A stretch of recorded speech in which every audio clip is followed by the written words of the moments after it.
So folks, it is October.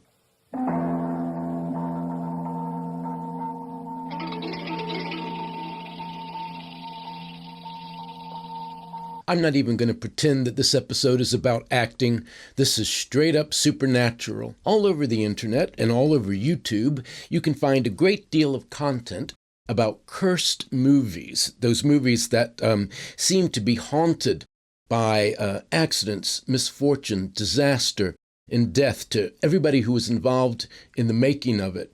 The two movies that come up the most often in this category are The Exorcist from 1973 and The Omen from 1976. And then there are a bunch of others that you will see on these lists. Well, folks, I think I have found the cursed movie to top all cursed movies. Let me introduce you to Murder by the Clock from 1931. The plot of Murder by the Clock is rather convoluted by the standards of the time. Lillian Toshman plays a kind of black widow who convinces men to fall in love with her and then convinces them to kill whoever is in her way, especially when it comes to getting all the family money. She is stopped by Lieutenant Valcour, who manages to catch the one mistake in her otherwise perfect crime. This is the credited cast. Only 11. Now, this movie came out in 1931. William Boyd, who played Lieutenant Valcour. This is no mystery case. He died in 1935 at the age of 45. Lillian Tashman, she played Laura Endicott. I never had any luck. She died in 1934 at the age of 37. Blanche Frederici, she played Julia Endicott. What did I ever do that heaven should give me an idiot for a son? She died in 1933 at the age of 55. Martha Maddox, she played Miss Roberts. He didn't do it. She died in 1933 at the age of 53. And there at the bottom, Frederick Sullivan, he played the medical examiner. Greatest ball game today you ever saw. He died in 1937 at the age of 65. That is 5 out of a credited cast of 11 who were dead within 6 years. So, that's the credited cast. What about the uncredited cast? Let's go look at IMDb and see what they have to say. Harry Burgess played the coroner. Finger marks on his throat. He died in 1936 at the age of 77. And Guy Oliver played the watchman. She's got special privileges. He died in 1932, just 1 year after the movie came out, at the age of 53. That is 7 of a total cast of 18. That's almost 50% of the cast dead in 6 years. And that alone, I think, is enough to put it in the top ranks of cursed movies. Now, folks, I'd known about this movie for a couple of years, and I'd been planning on doing something about it. It wasn't until this week that I decided to make this video, and I started digging a little deeper, and I discovered some more stuff that makes this much more unsettling. First, I thought, well, I've got all the deaths in the cast, or let's say all the premature deaths in the cast. What about the crew? And so I went looking through there, and I didn't find anything particularly unusual until I started looking more closely. Here we have Edward Sloman, the director. Edward Sloman dies in 1972. Nothing very unusual about that, but hold on. His career as a director stops in 1938. The writer, Charles Bean, he dies in 1968, but his career also stops in 1938. Now, you might say, wait a minute, Charles Behan, he has one more credit in 1946. He doesn't really. That's just somebody has adapted a novel that he wrote many years before, but he's not working. Decades these guys live, but they are out of the movie industry. So I looked more closely at Edward Sloman, and I saw that this is a guy who had worked a lot at a furious pace starting in 1915. He has 96 credits between 1915 and and 1938. Most of these are short films that were churned out at a furious pace in the early days of movies. But nonetheless, 96, even for short films, this is an awful lot, and especially when you consider that his career had slowed down considerably after the beginning of sound film. So let's look at some of these early films, because I think there are two that are highly suggestive. In 1915, he makes Faust, and in 1916, he makes Sold to Satan. Now, Faust is a very, very old legend. It's a late medieval story about a great scholar, Faust, who sells his soul to the devil for knowledge, and also for love of the beautiful and virtuous Marguerite. Sold to Satan. Now, when I first saw that title and I thought, 1916, Sold to Satan, I know what that's about. That's about these poor, innocent young women who are trafficked as sex slaves. It's what they used to call a fate worse than death. But then I looked at it. No, it's not about that at all. Sold to Satan is literally about somebody who sells his soul to Satan. So within the space of a year, Edward Sloman directed 2 films about selling your soul to Satan. So I thought, well, let's look at these more closely. I looked at the cast list for Sold to Satan, and looky there. Who is playing His Majesty, the Prince of the Nether Regions, but Edward Sloman himself? And then we look at the cast list for Faust. Only one cast member listed. Edward Sloman playing Mephistopheles, the devil. So I wanted to look deeper into these 2 very, very old films, but they're so old that very little information survives. The only name besides Edward Sloman that I could find involved in both movies was the producer, Sigmund Lubin. So I looked into him.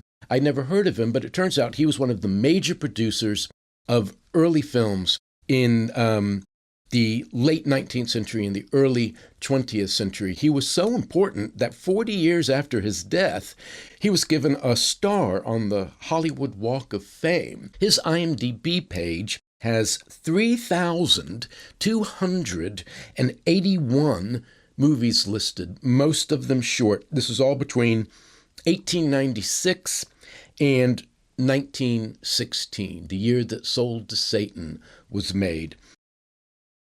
Now, just before this, he went through a terrible time in his life as a producer.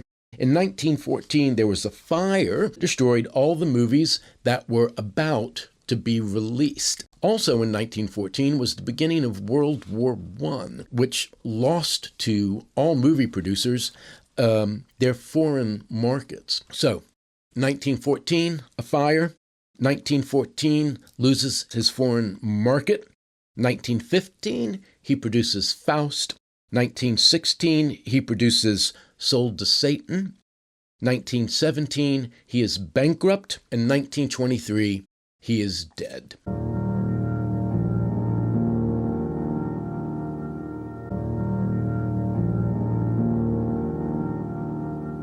And then there's this strange detail.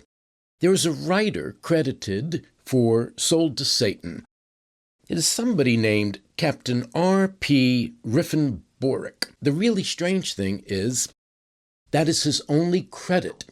And this makes no sense because nobody who was working in these factories churning out these dozens a week of short films had only one credit.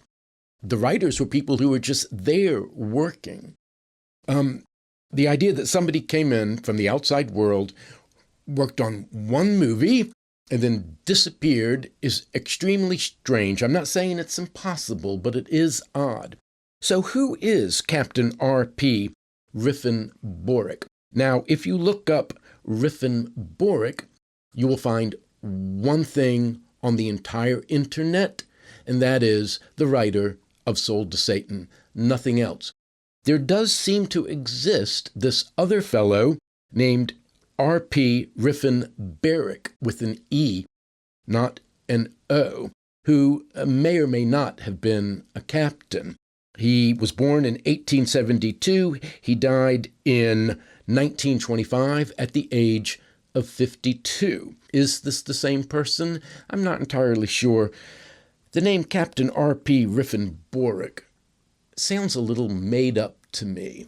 I know you shouldn't judge a book by its cover, but this guy just doesn't look to me like a screenwriter, not even in 1916. When I first saw this improbable name, it made me want to pull out the Scrabble tiles like Rosemary Woodhouse and try to see if it was an anagram or something. I don't know if these things are hidden in such easily decipherable ways. And this rank of captain only shows up in relation to sold to Satan. None of the other, grand total of 2 things that I found on the internet have captain in them. And it made me think, where have I heard that before? What am I thinking of? And then it suddenly occurred to me. I was thinking of this. Captain Howdy said no. Captain who? Captain Howdy.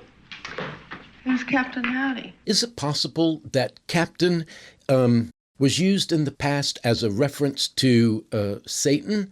Like those old names, Old Nick and Old Scratch, old phrases that people used for the devil when they didn't want to say the devil, because what's the phrase? Speak of the devil and in he walks. And then there's that character in that Rob Zombie movie, House of a Thousand Corpses, Captain Spaulding. Now, I know that Captain Spaulding is a name taken from a Groucho Marx character, as is the name Rufus T. Firefly, which also shows up in House of a Thousand Corpses. Nonetheless, I think it's interesting that these things can, get in the air.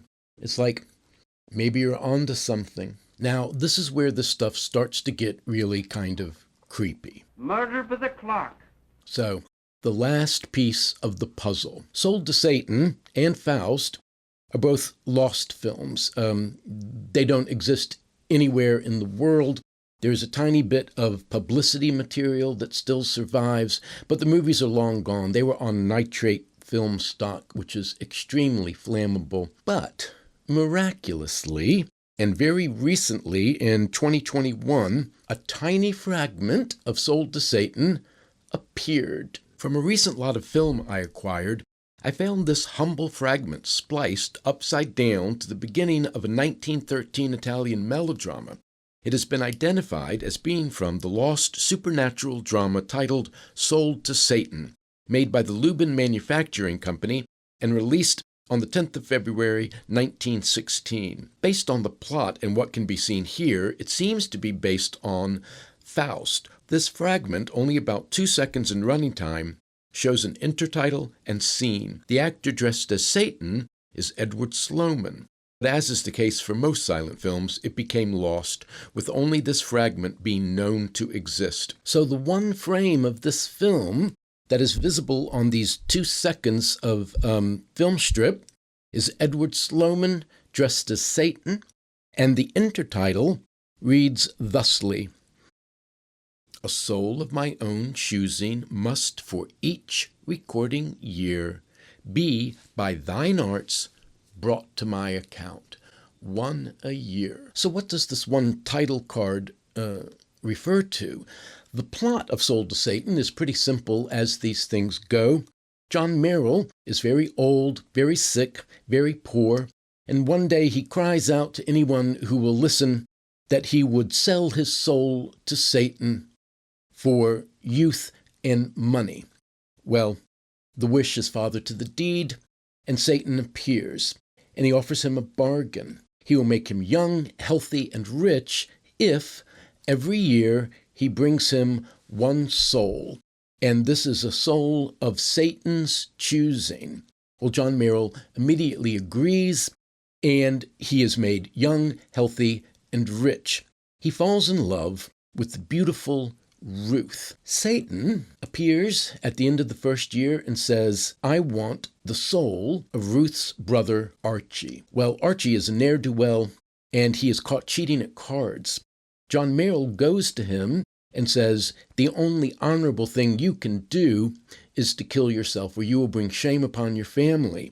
And Archie kills himself. Satan has his first soul. The next year, Satan comes to him and says, I want the soul of Ruth's father. Now, Ruth's father is a banker, but his bank is undergoing what you might call a liquidity crisis. He goes to the extremely wealthy John Merrill and says, can you help me weather this financial storm? And John Merrill turns him down. He kills himself, and Satan has his second soul. The third year, Satan comes to John Merrill and says, I want the soul of Ruth. And now, for the first time, John Merrill defies him. Satan strips away his money, his youth, his health. John Merrill is left aged and sick, and in a very short time, he dies. And Satan is left laughing, triumphant. One soul a year. So let's go back to the cast of Murder by the Clock, released in 1931. We have Guy Oliver, dies in 1932. Blanche Frederici and Martha Maddox die in 1933. Lillian Tashman dies 1934. William Boyd dies 1935. Harry Burgess dies 1936.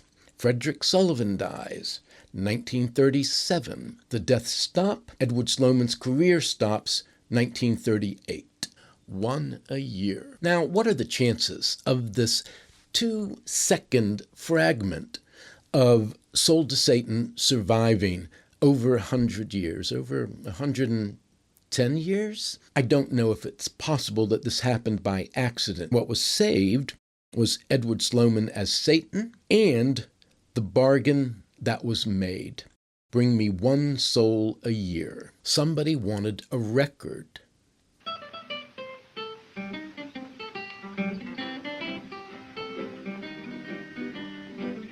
Truthful Parson Brown, living in a southern town, for doing good and talking good, he was known around. Did someone call me Snorra? Hooray, hooray, hooray!